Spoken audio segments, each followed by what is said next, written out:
Hello विद्यार्थियों, आज हम पादप कोशिका और जंतु कोशिका के बारे में स्टडी करेंगे। पादप कोशिका का चित्र इस प्रकार से है। पादप कोशिका में सबसे बाहर की ओर सेल वॉल यानी कोशिका भित्ति नामक आवरण पाया जाता है। कोशिका भित्ति दृढ़ होती है, निर्जीव होती है और मुख्य रूप से सेलुलोज की बनी हुई होती है। सेल वॉल के ठीक नीचे सेल मेम्ब्रेन यानी कोशिका झिल्ली का आवरण होता है। कोशिका झिल्ली लिपिड और प्रोटीन की बनी हुई होती है। कोशिका के भीतर तरल पदार्थ पाया जाता है, उसे कहते हैं साइटोप्लाज्म यानी कोशिका द्रव्य। कोशिका द्रव्य में एक गोल आकृति का केंद्रक पाया जाता है। ये आप यहाँ पे केंद्रक देख पा रहे हैं। केंद्रक के चारों ओर दोहरी केंद्रक झिल्ली का आवरण होता है। इसके भीतर केंद्रक द्रव्य पाया जाता है और इसमें केंद्रक पाए जाते हैं। कोशिका द्रव्य में अनेक प्रकार के कोशिकांग पाए जाते हैं, जैसे यहाँ पर आप देख पा रहे हैं क्लोरोप्लास्ट यानी हरित लवक, peroxisome, SER, RER, lysosome, Golgi body, mitochondria, vacuole, ribosome वगैरह। पादप कोशिका में वैक्यूल यानी रसधानी या रिक्तिका नाम की संरचना पाई जाती है। ये सेंटर में होती है और काफ़ी बड़ी साइज की होती है। इस रसधानी के प्रेशर के कारण ही केंद्रक कोशिका में किनारे की ओर पाया जाता है। पादप कोशिका में क्लोरोप्लास्ट मतलब हरित लवक नामक कोशिकांग पाया जाता है। ये आप देख पा रहे हैं, ये हरित लवक हो गए। इसके अलावा गोल्जी बॉडी यानी गोल्जी का नामक कोशिकांग पाया जाता है। अनेक लाइसोसोम यानी लेयन का नामक कोशिकांग पाए जाते हैं। प्रोक्सिसोम नामक कोशिकांग पाए जाते हैं। माइटोकॉन्ड्रिया पाए जाते हैं। राइबोसोम नामक कोशिकांग पाए जाते हैं। इसके अलावा ईआर मतलब एंडोप्लाज्मिक रेटिकुलम नामक कोशिकांग पाया जाता है। ईआर दो टाइप की होती है, आरईआर और SER. RER rough endoplasmic reticulum यानी खुरदरी ईआर। एसईआर फुल फॉर्म होता है स्मूथ एंडोप्लाज्मिक रेटिकुलम यानी चिकनी ईआर।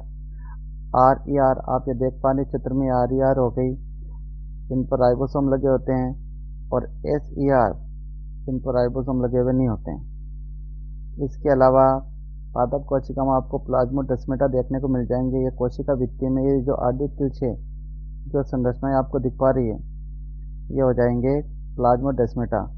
प्लाज्मोडेस्माटा से होकर के एक कोशिका के पदार्थ दूसरी कोशिका में जा सकते हैं। इस प्रकार से आपने पादप कोशिका की संरचना देख ली कैसे होती है। अब हम पढ़ेंगे जंतु कोशिका की संरचना। जंतु कोशिका की संरचना इस प्रकार से है। जंतु कोशिका में सबसे बाहर की ओर सेल मेम्ब्रेन यानी कोशिका झिल्ली का आवरण पाया जाता है। कोशिका झिल्ली लिपिड और प्रोटीन की बनी हुई होती है। जंतु कोशिका में कोशिका भित्ति एब्सेंट होती है। कोशिका में संपूर्ण आयतन में साइटोप्लाज्म यानी कोशिका द्रव्य पाया जाता है। कोशिका द्रव्य में न्यूक्लियस मतलब केंद्रक पाया जाता है, जो दोहरी केंद्रक झिल्ली के द्वारा घिरा होता है। केंद्र के भीतर केंद्रक द्रव्य पाया जाता है और केंद्रक द्रव्य के अंदर होते हैं केंद्रिक।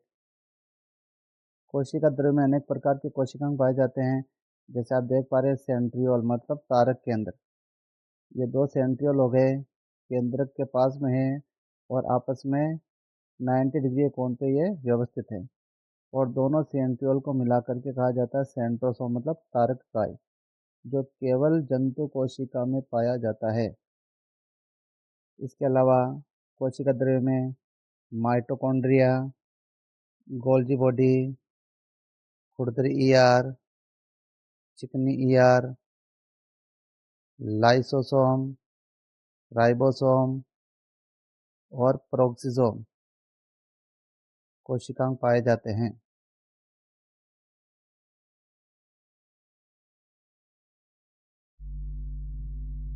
कुछ जंतु कोशिकाओं में कोशिका झिल्ली की जो संतुलित सतह है, यहाँ पर कोशिका झिल्ली इस प्रकार से बाहर की ओर फैल करके अंगुलीनुमा संरचनाएं बना लेती है। इन्हें कहते हैं सूक्ष्मांकुर यानी माइक्रोविलाई। तो कुछ जंतु कोशिकाओं में देखने को मिल जाएगी और इनका काम होता है अवशोषण। सूक्ष्मांकुर पादप कोशिका में कभी भी नहीं पाए जाते हैं। अब हम पादप कोशिका और जंतु कोशिका में मुख्य अंतर यहाँ पर देखेंगे। सबसे पहले कोशिका भित्ति के बारे में देखते हैं। पादप कोशिका में कोशिका भित्ति पाई जाती है, जबकि जंतु कोशिका में कोशिका भित्ति नहीं पाई जाती है। लवक पादप कोशिका में पाए जाते हैं, जंतु कोशिका में नहीं पाए जाते हैं। बड़ी केंद्रीय रसधानी पादप कोशिका में पाई जाती है, जंतु कोशिका में बड़े साइज की रसधानी नहीं होती। तारककाय पादप कोशिका में तारककाय नहीं पाया जाता है, जंतु कोशिका में तारककाय पाया जाता है। प्लाज्माडेस्माटा पादप कोशिका में प्लाज्माडेस्माटा पाए जाते हैं, जबकि जंतु कोशिका में नहीं पाए जाते हैं।